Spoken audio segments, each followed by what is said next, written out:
Bonjour à toutes et à tous. Dans cette vidéo, nous allons parler de deux choses au sujet des orbitales hybrides qu'on obtient par combinaison linéaire des orbitales atomiques canoniques lors d'une hybridation, que ce soit sp ou sp2 ou sp3. Nous allons parler donc de la forme de ces orbitales hybrides et du poids statistique dans une combinaison linéaire d'une orbitale hybride de chacune des orbitales atomiques canoniques hybridées. Donc si je prends le cas d'une hybridation, le cas le plus général pour une hybridation sp3, nous avons donc, on doit avoir 4 orbitales atomiques, donc le I il parcourt les nombres entiers de 1 à 4, et chacune de ces orbitales atomiques canoniques, que je vais noter phi I, c'est une combinaison linéaire de l'orbitale atomique A2S, que je note par souci de simplicité S, plus BI PX, plus CI PZ, plus DI,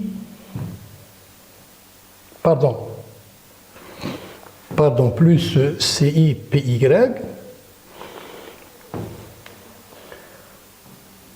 plus DI PZ.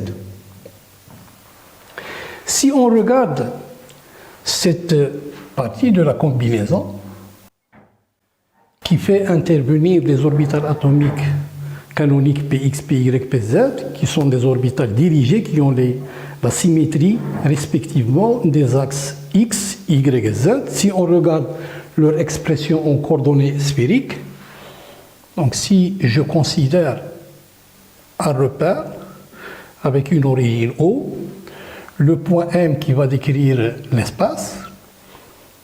Donc nous avons l'axe des X, l'axe des Y, l'axe des Z. Là, nous avons l'angle θ. Ici, l'angle phi. Là, c'est un angle qu'il ne faut pas confondre avec la notation de l'orbitale atomique hybride. Donc si je reprends les expressions de ces orbitales, par exemple la Px, elle s'écrit f de r, sinus de θ, cosinus de phi. Alors que Py, c'est f de r, sinus de θ, sinus de phi.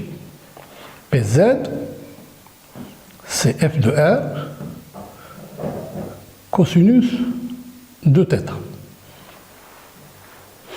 Ces trois expressions, je peux les écrire comme étant f de r, d'accord, cosinus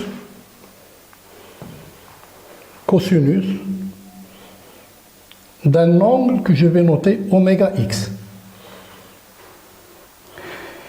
Celle-là, Py, je vais la noter f de r,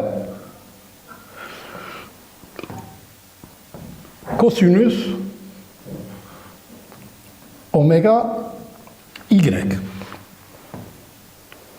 Et Pz, c'est tout simplement f de r, cosinus oméga z. Alors, oméga x, c'est tout simplement l'angle entre l'axe OX et OM. Et de même, oméga y,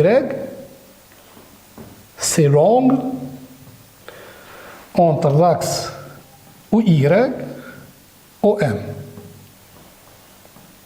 Et de même, oméga z, qui dans ce cas-là est égal tout simplement à θ, c'est l'angle entre l'axe OZ et OM.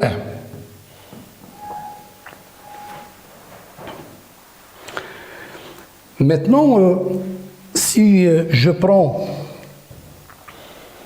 I, un vecteur unitaire selon l'axe OX, J, un vecteur unitaire selon l'axe OY, et K, un vecteur unitaire selon l'axe de Z.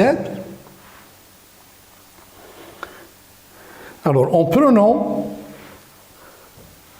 un vecteur unitaire que je vais, selon OM, que je vais noter U, on va avoir cette expression BI PX plus CI PY plus DI PZ qui va s'écrire comme étant F de R facteur de AI I plus, pardon, BI I plus CI, pardon, je vais passer là, ici. Donc, on va avoir BI, I plus CI, J, plus DI, K, et tout ça, bien sûr, produit scalaire avec U. Parce que vous avez I scalaire U, c'est cosinus oméga X. J scalaire U, c'est cosinus oméga Y, ainsi de suite. Et donc là, nous avons donc ce vecteur qui est là. Donc il décrit une certaine droite,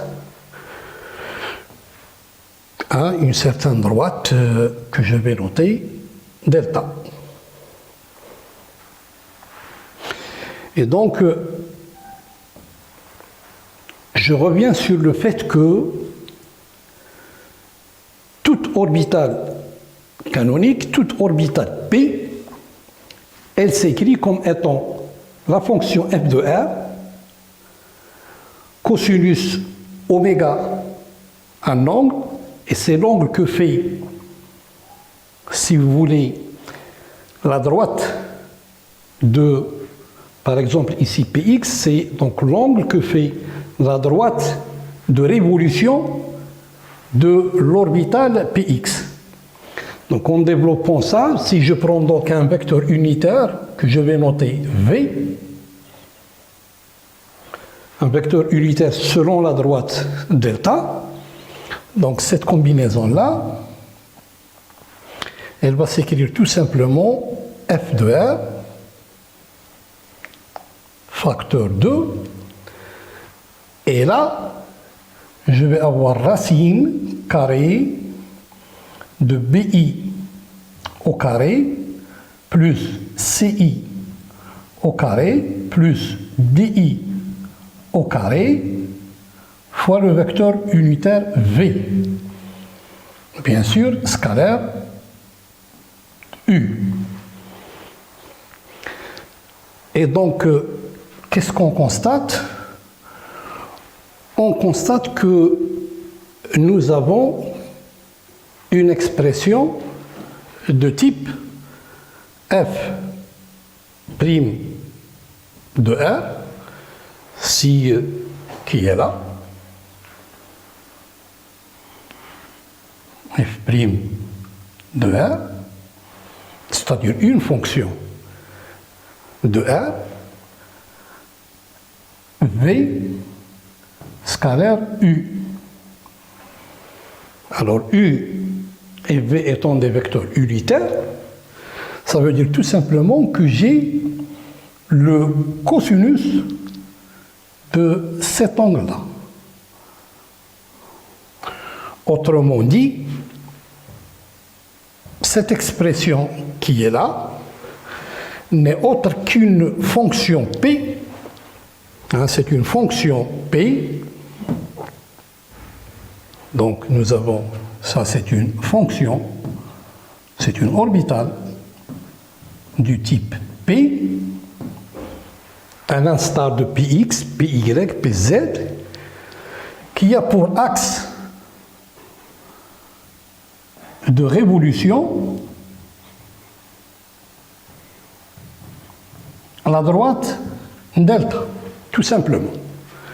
C'est-à-dire que cette orbitale atomique, c'est cet axe, c'est cette droite delta qui porte l'orbitale atomique hybride et qui est de révolution autour de cet axe delta. Donc c'est quelque chose qui est comme ça. Bien sûr, l'expression phi, elle va devenir tout simplement AI S plus, je peux donc, puisque j'ai cette expression qui est là, plus racine de 1 moins A carré, parce que nous avons AI au carré plus BI au carré plus CI au carré plus DI au carré qui est égal à 1. Et donc là, je vais avoir ce terme qui est là, à l'intérieur de la racine carrée, c'est 1 moins AI au carré. Bien sûr, multiplié par une orbitale P delta, c'est-à-dire une orbitale P d'axe de révolution, la droite delta. La deuxième chose sur laquelle on va parler un peu, c'est le poids, si vous voulez, statistique de chaque orbitale atomique canonique dans une combinaison. On a déjà vu que le poids statistique, en fait, c'est le carré du coefficient devant l'orbitale atomique canonique qui figure dans la combinaison. Donc si je prends, à titre d'exemple, si je prends un exemple, supposons que j'ai par exemple on a une orbitale atomique, la fonction d'onde d'une orbitale atomique, par exemple type sp2, qui s'écrit par exemple 3 psi2s, hein, c'est-à-dire l'orbitale 2s par exemple, bon, on va noter 2s là, moins par exemple psi de P0. Vous voyez, avec cette notation-là que je note, la 2P0, c'est tout simplement la PZ. Hein, le N égale 2, on est donc au deuxième niveau. P, puisqu'on a P, ça veut dire que L égale 1, le nombre quantique secondaire. Et le 0, ça correspond, pardon, je vais prendre, bon, 0, oui, pourquoi pas, plus, par exemple, 3 fois ou 2 fois, mais allez, mettons 2 fois psi 2p, par exemple 1 ou moins 1. Donc voilà, nous avons une combinaison de deux orbitales p avec l'orbitale s. Alors on va essayer donc de voir dans cette combinaison le poids statistique de chacune des orbitales atomiques qui figurent dans Alors la première des choses, il faut normaliser. Hein, il faut normaliser cette fonction parce que cette fonction n'est pas normalisée. Donc pour la normaliser, on va introduire, on va dire que, bon, on va essayer de calculer un coefficient de normalisation. Donc on va écrire ça comme étant n. On va donc calculer une constante n, telle que lorsqu'on la met devant cette expression, donc 3 psi de s moins psi de P0 plus 2 fois psi de P moins 1. Alors, la normalisation, c'est tout simplement, il faut que psi étoile SP2 fois psi SP2 D de V qui doit être égal à 1. Et donc là, tout calcul fait, lorsqu'on va donc, puisque nous avons des coefficients réels, lorsqu'on va développer, on va avoir soit des intégrales de type somme psi i étoile psi j des 2v, et ça ce sont des intégrales qui sont nulles, puisqu'il s'agit des orbitales atomiques d'un même atome, donc ça c'est nul, égale 0, ou des intégrales type somme psi i étoile psi i des 2v, et dans ce cas-là, c'est la normalisation, nous avons donc 1.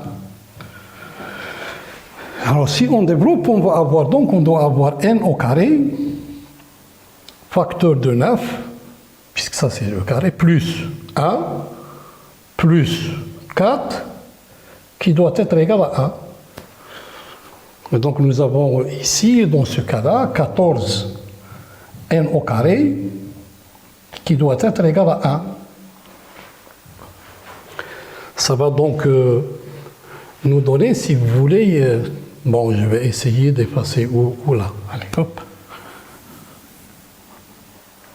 Et donc, on va avoir n qui est égal à 1 sur racine de 14.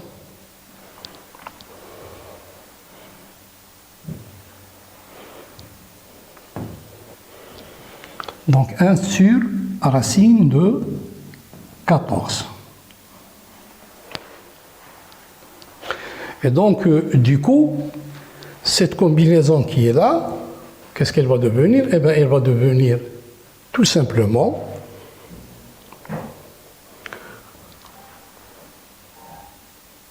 c'est 1 sur racine de 14.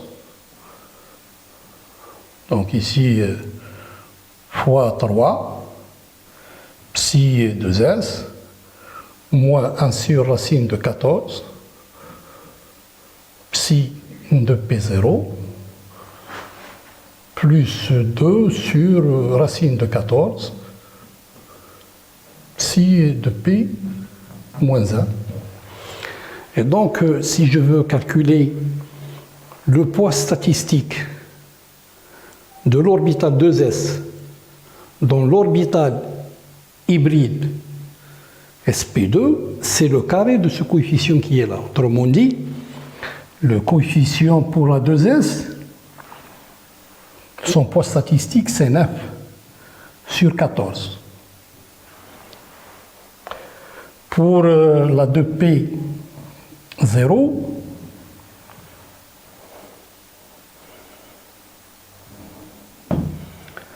alors pour la 2p0, c'est le carré de ça, c'est 1 sur 14.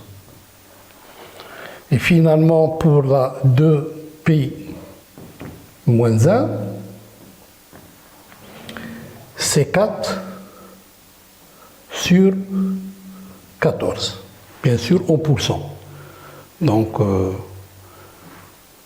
on dit que dans l'orbital hybride sp2 que je vous ai proposé, l'orbital 2s rentre dans cette combinaison avec un pourcentage qui est de 9 sur 14 multiplié par 100 en pourcent. Et là, vous avez 4 sur 14 multiplié par 100. Ça, c'est le pourcentage. Et donc, voilà, je vous remercie pour votre attention.